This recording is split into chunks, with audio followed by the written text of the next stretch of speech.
And welcome to the Writer's Life, a place where you get the sights, sounds, smells, tastes of my particular writer's life, where you get the truth about the writer's life. About the writer's life. You probably didn't understand a word I just said. Ooh, little bit of thunder out there. Subscribe if you haven't already. Punch the like button, tap the bell for notifications so you don't miss out on one single solitary exciting video. Go to vinzandrew.com. vinzandrew.com. Pick up all the new bestsellers. Let's see, the bestsellers, we're mid-month, a little bit over that. So far, the bestsellers are The Squatters, White Wedding. I forget what's taking up third place. Could be Her Darkest Secret. That's standalone. And a bunch of others. Anyway, everything's going strong. Today, a little bit of a breather, but otherwise, things have been pretty good.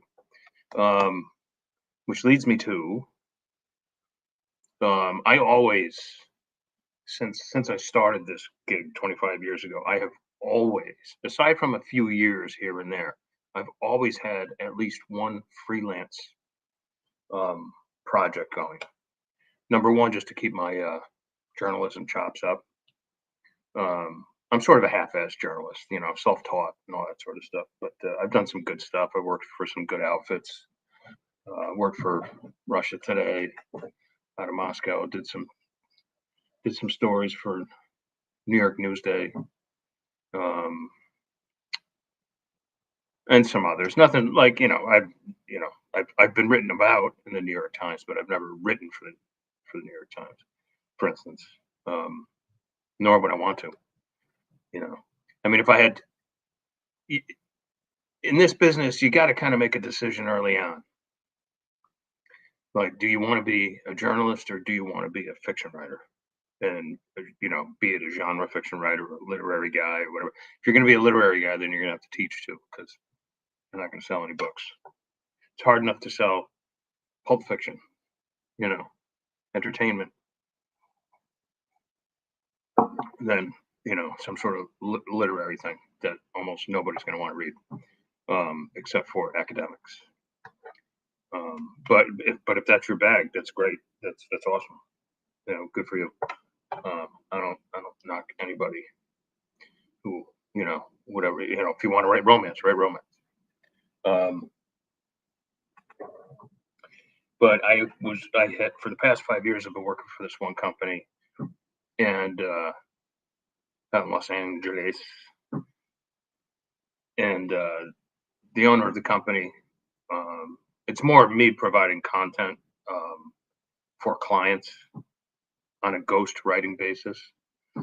So in that sense, I've written for some biggies: Jerusalem Post, Digital News, stuff like that.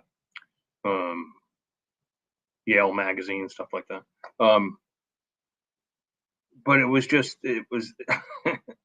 here's something you guys probably don't realize. Some of you won't realize. Some of you will. When you freelance, if something lasts 5 years, that's a long time. It's a really long time in this industry. And I've been at this one gig for like 5 years, and it was getting so like it felt like I was typing with 8-ounce boxing gloves on. Like it's just like, all right, I just knew like a few months ago. I'm like, all right, this is gonna come to an end, because and I started like veering off, writing topics that like the management doesn't want. And it's a private business. They can, they have every right to say like, you're not allowed to write about this stuff. You have to write this stuff. And it's ghosting, so you got to write what the client wants. This isn't the free press I'm talking about here. So I did that again, and the owner, who's a friend of mine, and he's like, Vinny, we're gonna have to part ways if you're gonna continue to do this. You're not writing short stories here. You're writing content, and I'm like, dude, tell you what, I'm gonna give you my notice. I'm gonna, let's call it at the end of August or whatever. And he's like, amicably, right? And I said, I'll rewrite the story that you didn't like and whatever. And he came back. He's like, thank you so much. I'll even pay you for the other one too, because you're a great writer and all this stuff. But he saw it too. He's just like, go off and write your fiction. So once again, I would be back to writing fiction full time. Not that this was taking that much time. It took maybe an hour and a half a shot. That's all it took, because I just had to find 3 sources, and that was about it. And if you're a good enough writer, you can actually like make a sandwich and write it at the same time. There's some truth to that too. But something else is going on too. I'd say 3 or 4 videos back, I was talking about the need for an agent, or the lack thereof. I had a meeting that ended up going a lot longer than I thought it would, with an agent for whom I've known almost my entire 25 years in the business. I think I have known him that long, actually.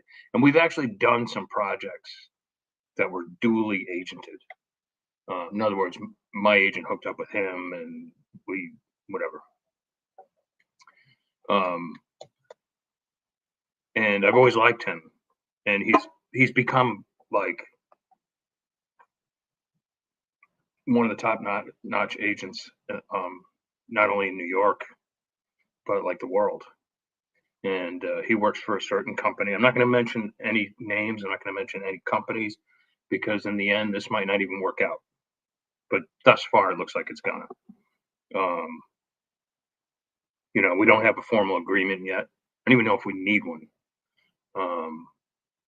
Believe it or not, when I was with Chip all those years, I never had a formal agreement with him. Never. Just, sometimes we'd work together, other times we wouldn't. See, this is the thing about agenting. It's common for an author to be contacted by a publisher or some talent somewhere, and then for some product, and then the author brings that to the agent to work up the deal. That's common. And so that causes other people to be like, well, what's the point in having the agent then? Why pay him a cut?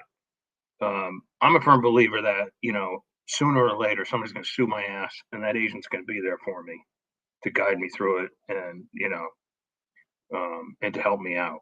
And I've had similar stuff happen, and Chip was always there for me to help me get out of my mess that I've created for myself. So I feel like I need one.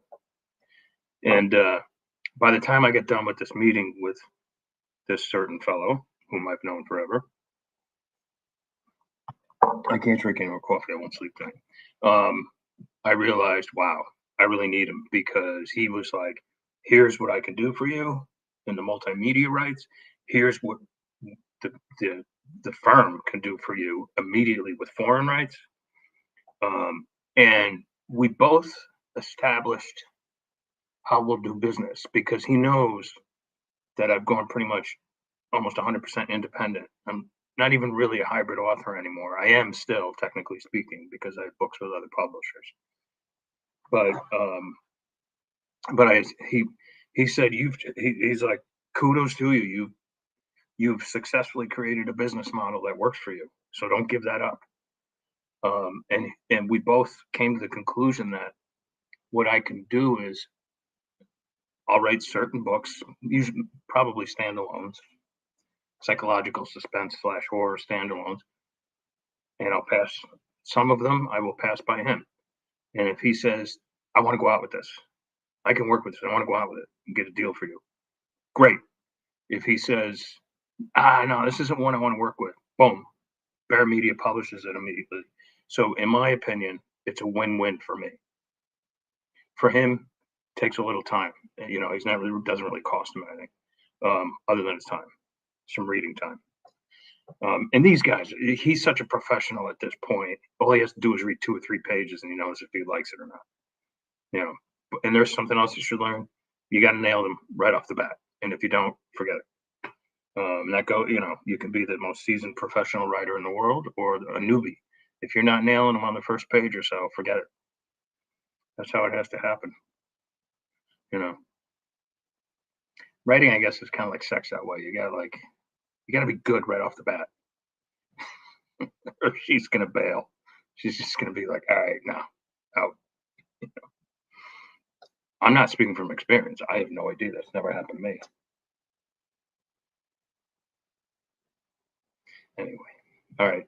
I'm gonna try to get out for a walk before the storm comes, second storm comes through, because I'm sweating like a pig right now. All right. I hope everybody's doing pretty well. Check the chat real quick. See if there's any emergencies. Nope.